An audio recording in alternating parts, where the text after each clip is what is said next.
The perfect crescendo. Madeline Foster tucked a strand of auburn hair behind her ear as she admired the diamond ring on her finger. The emerald-cut stone caught the morning light streaming through the cafe window, sending tiny rainbows dancing across the menu she was pretending to read. She couldn't focus on breakfast choices when her mind was filled with wedding plans and the lingering magic of Dominic's proposal just 2 weeks ago. "Thinking about Paris again?" Olivia asked, sliding into the seat across from her best friend. "Your face gets this dreamy look every time you zone out," Madeline smiled. "Can you blame me?" The Eiffel Tower at sunset, violinists appearing out of nowhere, and Dominic on one knee. It was like something from a movie. "A very expensive movie," Olivia noted, her practical nature showing through. As a bank manager, she always had an eye for the financial side of things. "Speaking of which, have you two discussed the wedding budget yet?" "Not really," Madeline admitted. "Every time I bring it up, Dominic says he wants me to have my dream wedding and not to worry about the cost. His tech startup must be doing better than I realized." Olivia's eyebrow arched slightly, but she kept her thoughts to herself. Instead, she raised her coffee mug. "To your perfect man and his mysteriously successful startup." After brunch, Madeline arrived at the boutique marketing agency where she worked. Her phone chimed with a message from Dominic. "Venue secured. Wait until you see it. Dinner tonight to celebrate?" She stared at the message. They had only started discussing potential venues yesterday, and most places had waiting lists stretching months into the future. "Which venue?" She typed back. "Thornfield Estate. 7 p.m. reservation at Luciano's to discuss." "Love you." Madeline nearly dropped her phone. Thornfield was the exclusive country manor featured in last month's Elegant Bride magazine. A renovated historical estate with manicured gardens and a ballroom that looked like it belonged in a fairy tale. She had shown Dominic the article as a fantasy, never imagining it could be reality. "That's incredible," she whispered to herself. How did he manage that? That evening at Luciano's, a 5-star Italian restaurant downtown, Dominic greeted her with a kiss. At 36, 4 years her senior, he carried himself with the confidence of someone accustomed to success. His dark hair was perfectly styled, his tailored suit impeccably fitted. Everything about him seemed designed to impress. "The venue is absolutely stunning," he said, sliding a folder across the table after they ordered. "They had a cancellation for June 15th, just 3 months away. I put down the deposit immediately." Madeline flipped through professionally shot photos of Thornfield Estate. "Dominic, it must cost a fortune." He reached across the table and squeezed her hand. "Didn't I promise you the wedding of your dreams?" "The app my team developed is attracting serious investor interest. We're on the verge of something big. But shouldn't we discuss these decisions together?" she asked gently. 3 months doesn't give us much time." "That's why I've already contacted the best wedding planner in the city," Dominic replied, revealing another surprise. "Penelope Richards can make anything happen, even on a tight timeline. She's meeting us tomorrow." As their entrees arrived, truffle risotto that wasn't on the menu, but that the chef prepared specially for Dominic, Madeline found herself swept along in his enthusiasm. He had answers for everything, the catering, the guest accommodations, even ideas for her dress. "You've thought of everything," she murmured. "I just want everything to be perfect for you," he said, his blue eyes intense. "You deserve it all, Madeline." Later that night in her apartment, as she updated her wedding Pinterest board, a text came through from an unknown number. "Congratulations on Thornfield. Excellent choice. Looking forward to helping create your perfect day. Penelope Richards." Attached was a document of initial wedding concepts that looked professionally designed and surprisingly aligned with Madeline's taste. How did this woman know what she wanted, and how had she created this so quickly? As Madeline drifted off to sleep, a small voice in the back of her mind whispered questions about Dominic's startup, about the speed of these arrangements, about the seamless way everything was falling into place. But she pushed the doubts away. After years of dating disappointments, she had finally found someone who wanted to give her everything she'd ever wanted. What could possibly be wrong with that? Dissonant notes. The offices of Penelope Richards' Wedding Design occupied the entire top floor of a downtown high-rise with floor-to-ceiling windows overlooking the city skyline.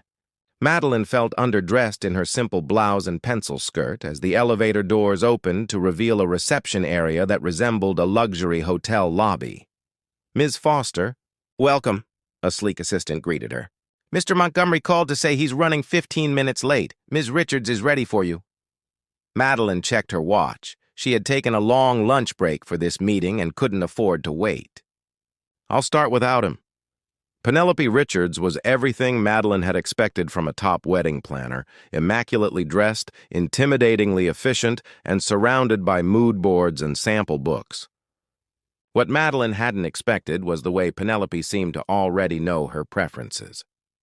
"I've selected these 3 floral concepts based on your aesthetic," Penelope said, displaying arrangements Madeline would have chosen herself.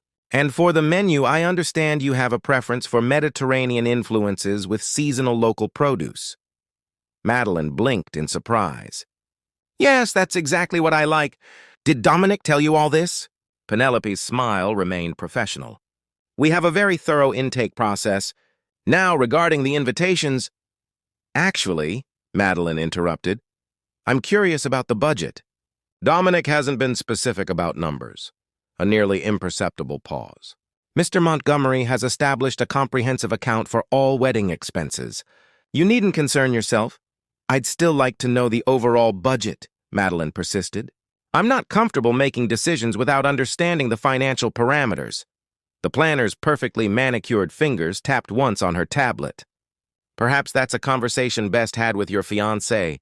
Speaking of whom—" She looked past Madeline with a bright smile. Dominic strode in, apologizing for his lateness as he kissed Madeline's cheek.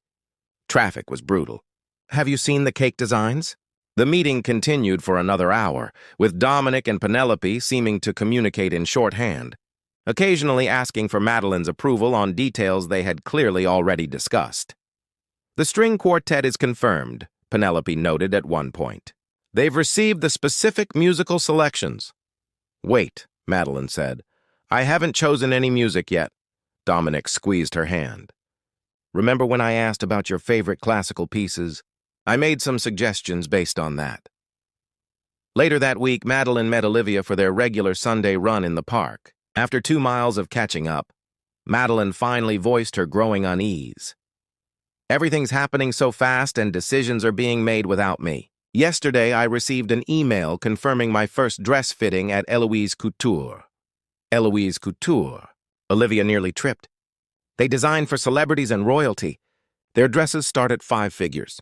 Exactly. And I never contacted them." They slowed to a walk, their breath fogging in the cool morning air. "Have you asked Dominic directly about the money?" Olivia asked. "Every time I try, he changes the subject or tells me his business is taking off. But I looked up his company online. There's a basic website and some press releases about their app being in development, but nothing suggesting they're flush with cash." Olivia wiped sweat from her brow. "What does he actually tell you about the business?" "That's just it, nothing specific. He mentions investors and potential buyout offers, but no details." Madeline stopped walking. "Am I being paranoid? He's giving me everything I wanted." "Maybe," Olivia said carefully, "but healthy relationships involve transparency, especially about finances. If you're going to share your life with him, you should be able to ask these questions." That evening, Madeline tried again when Dominic came over with takeout and wedding RSVPs to review. "I was surprised about the Eloise Couture appointment," she began. "Only the best for my bride." He grinned, opening containers of Thai food. "Wait until you see the designs they've prepared." "Dominic, I need to know where this money is coming from." "A dress from Eloise, Thornfield Estate, Penelope Richards. These are all top-tier, extremely expensive choices." His expression shifted slightly, a momentary tightening around his eyes. "I told you the business is doing well. Very well. I've been saving for this, but why can't you just trust me?" There was a sharp edge to his voice now. "I'm trying to give you the perfect wedding, and you're interrogating me like I'm doing something wrong." Madeline recoiled at his tone. "I'm not interrogating you. I just want to understand." His face softened immediately. "I'm sorry."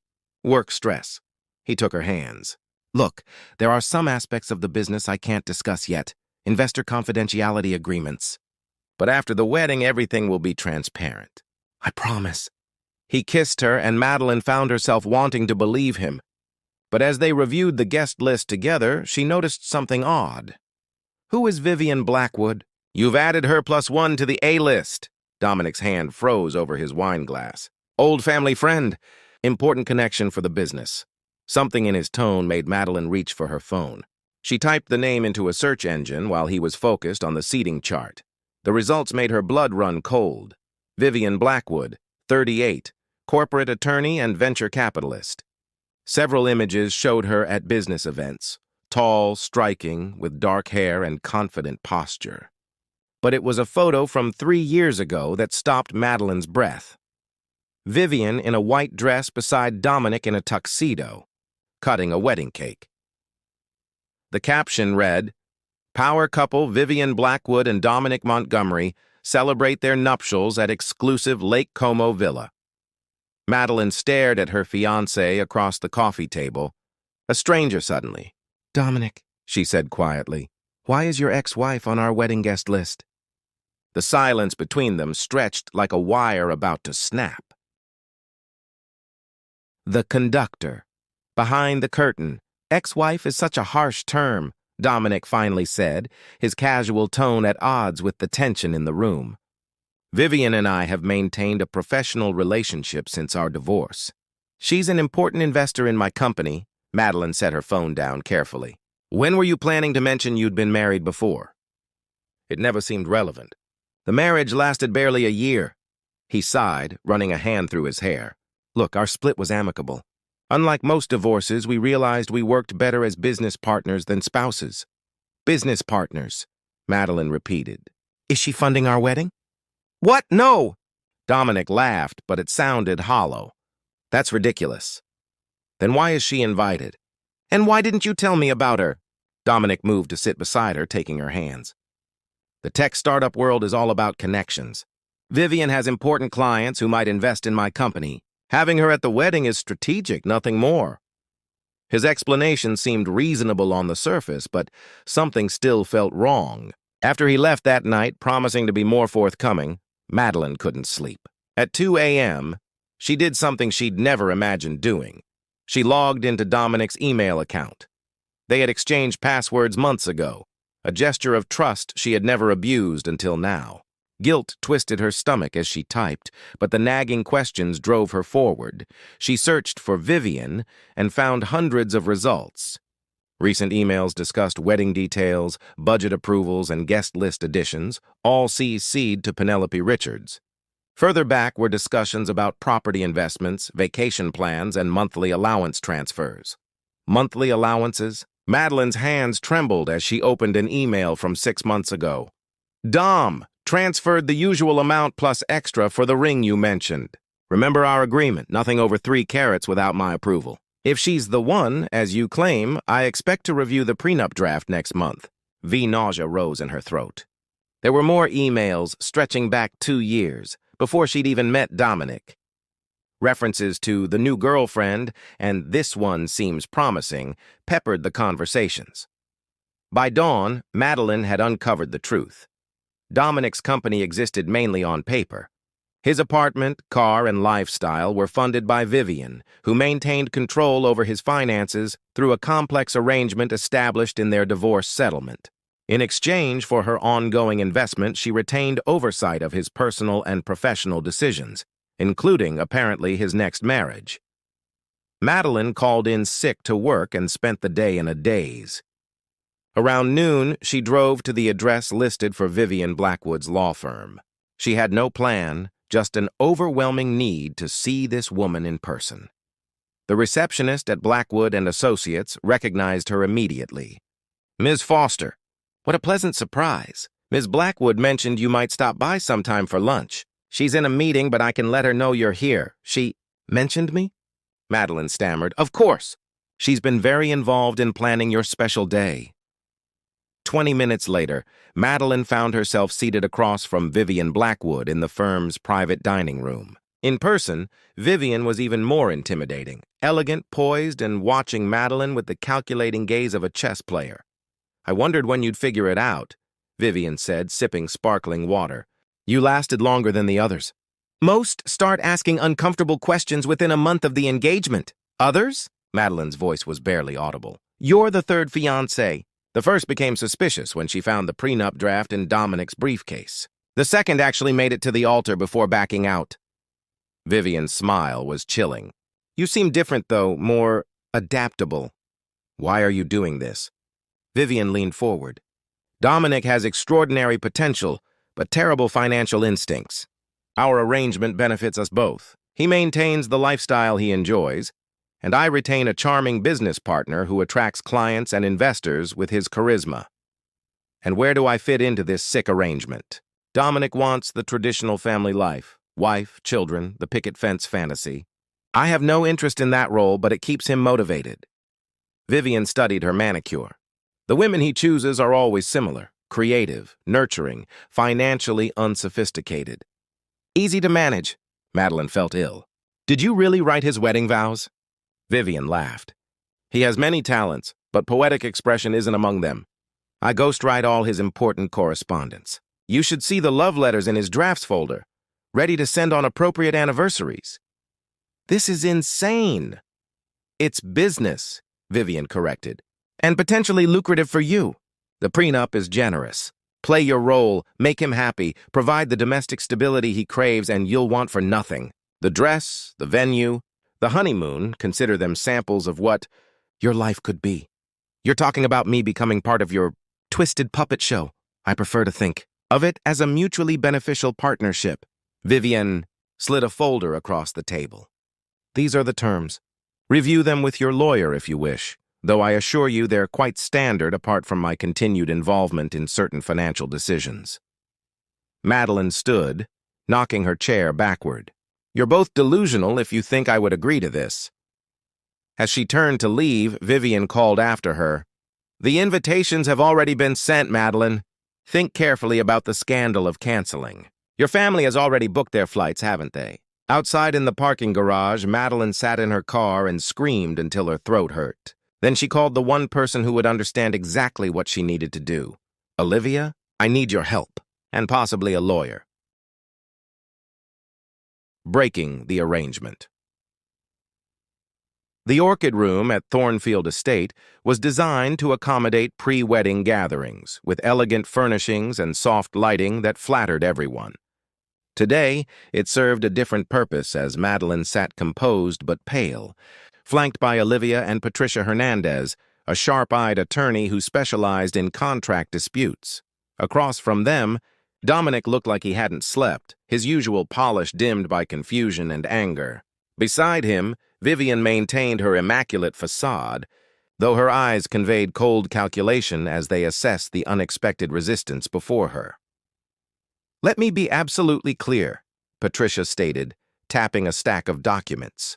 "My client is not only canceling the wedding, but is prepared to go public with evidence of what can only be described as emotional fraud." "That's absurd," Vivian replied coolly. "Ms. Foster entered into a relationship voluntarily. No laws have been broken." "Perhaps not," Patricia conceded, "but I'm certain the Bar Association would be interested in your unethical manipulation of your client's fiancé, not to mention the potential tax implications of your financial arrangement with Mr. Montgomery." Dominic paled further. "Madeline, please. We can work this out." Madeline met his gaze steadily. "Were you ever going to tell me the truth? About the money? About Vivian's control? About the previous fiancés? "I do love you," he insisted. "That part was real, was it?" She pushed a printed email across the table.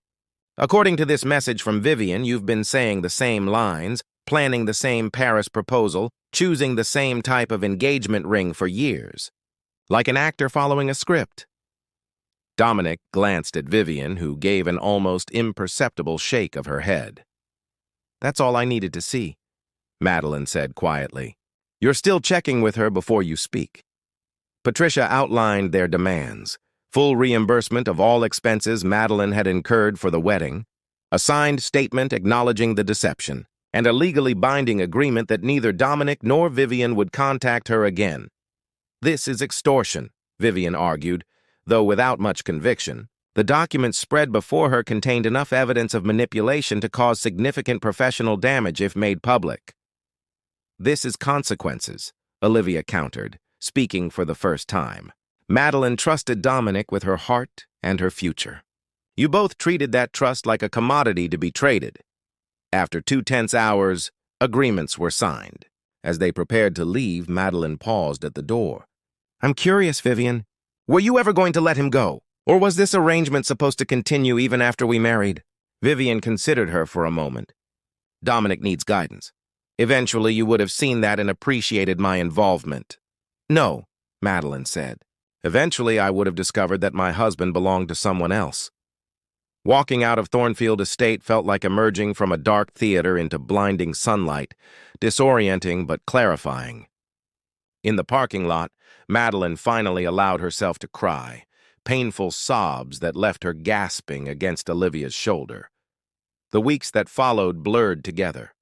Madeline moved in with Olivia temporarily, unable to face her own apartment filled with wedding catalogs and Dominic's belongings. She took a leave of absence from work and spent days alternating between grief and rage, sometimes unable to get out of bed, other times furiously writing everything that had happened, trying to make sense of it. News of the canceled wedding spread quickly. Family and friends called with concern and confusion. Madeline crafted a simple explanation. Fundamental differences came to light, but felt the weight of unasked questions. Then came the morning when she checked her personal email and found 47 messages from strangers. A distant cousin had shared part of her story on social media, and it had struck a nerve. Women and men wrote about similar experiences. Controlling partners, manipulative ex-spouses, hidden financial arrangements, emotional deception. I thought I was the only one, wrote a woman named Jasmine. Reading about what happened to you was like reading my own diary. How did you find the strength to walk away? Madeline stared at the message for a long time. Then she opened a new document and began to type, addressing Jasmine directly, explaining the moment she realized her worth exceeded any price tag Dominic and Vivian had placed on her. When she finished, she felt lighter somehow. She wrote another response, then another. By evening, she had replied to every message, and something had shifted inside her. The narrative was changing. She was no longer just a victim of an elaborate deception.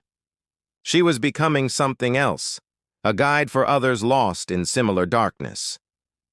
I think I need to do something with this, she told Olivia that night. Something bigger than just moving on. Like what? Madeline opened her laptop. I'm not sure yet, but I'm going to start with a blog. The Price of Forever, Recognizing Emotional and Financial Control in Relationships. That's a mouthful, Olivia said with a small smile. But I like it. The first post went live that night, raw, honest, detailed. By morning, it had been shared thousands of times. As Madeline read through the comments, she realized that in trying to buy her, Dominic and Vivian had inadvertently given her something priceless: purpose. Composing a new melody. 18 months later, Madeline adjusted her microphone and glanced around the packed auditorium. From a personal blog born of heartbreak, The Price of Forever had evolved into a movement, then a nonprofit organization dedicated to education about financial and emotional manipulation in relationships. Today marked their first national conference. When I stood in that parking lot after confronting my ex-fiancé and his puppet master, she began, I couldn't imagine standing here today. I certainly couldn't imagine feeling grateful for what happened. Laughter rippled through the audience, the knowing kind that acknowledged hard truths. But the experience taught me something vital. True partnership can't be purchased, controlled, or scripted, and the people who try to do so reveal more about their own emptiness than about your worth. From her seat in the front row, Olivia gave an encouraging nod. Beside her sat Benjamin Rosales, an investigative journalist who had helped Madeline research similar cases across the country, uncovering patterns of predatory relationships that targeted financially vulnerable individuals. Benjamin had started as a professional contact, becoming a friend and eventually more, though both were taking things slowly, deliberately, with a transparency that sometimes felt almost radical after her experience with Dominic.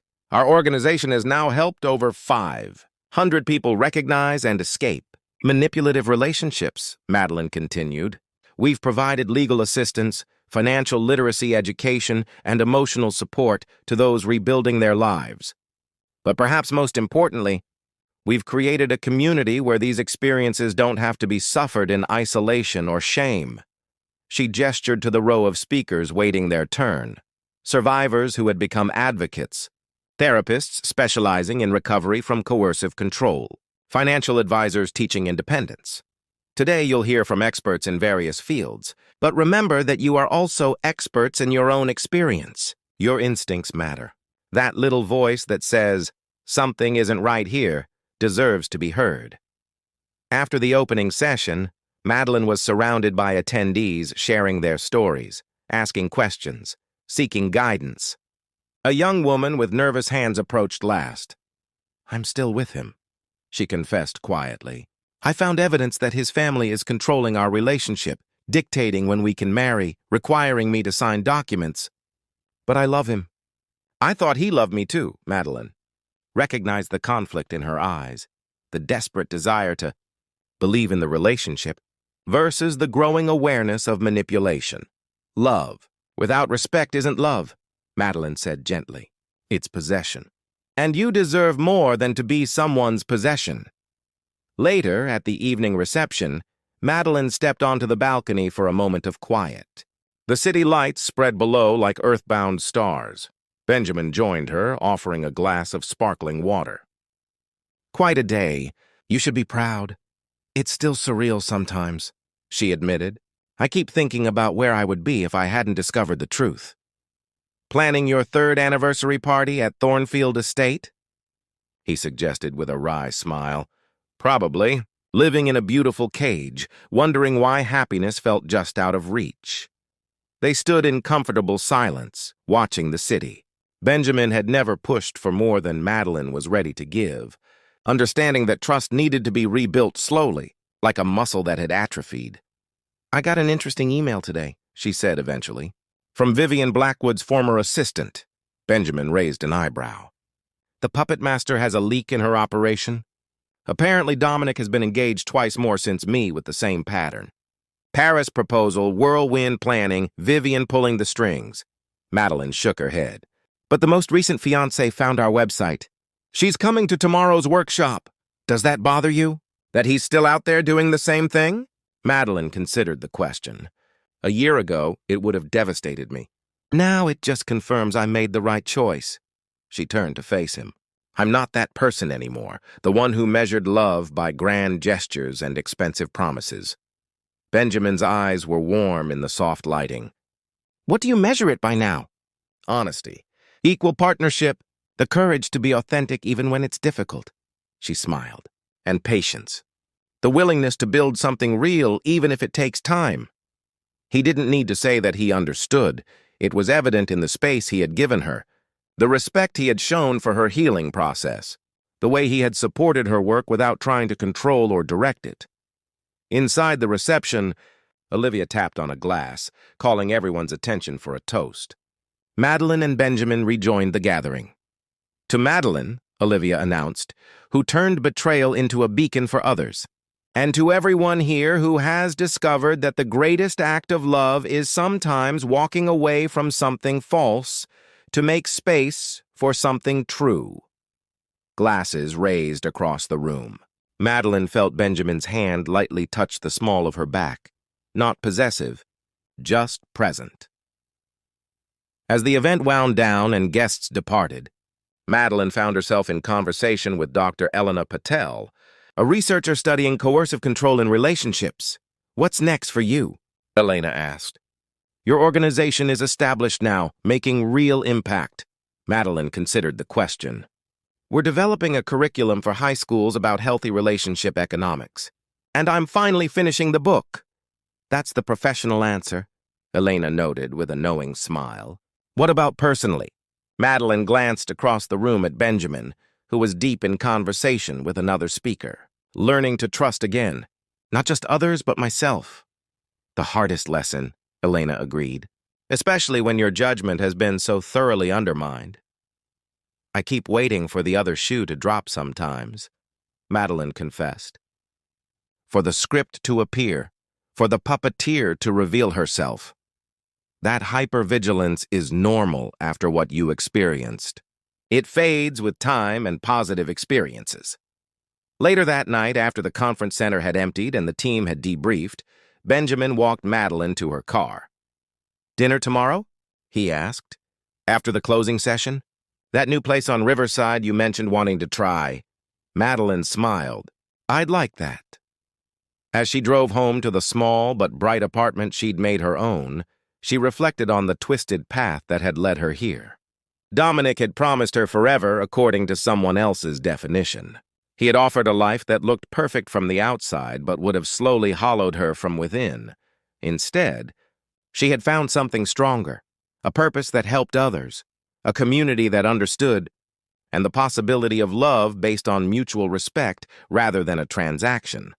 Forever, she had learned, wasn't something that could be promised in grand gestures or purchased with someone else's money. It was built day by day, choice by choice, truth by truth. And for the first time since she'd watched her elaborate wedding plans crumble, Madeline was genuinely grateful for the collapse. From those ruins, she had built something authentic, not a fairy tale, but a real story with depth and meaning, one that belonged entirely to her.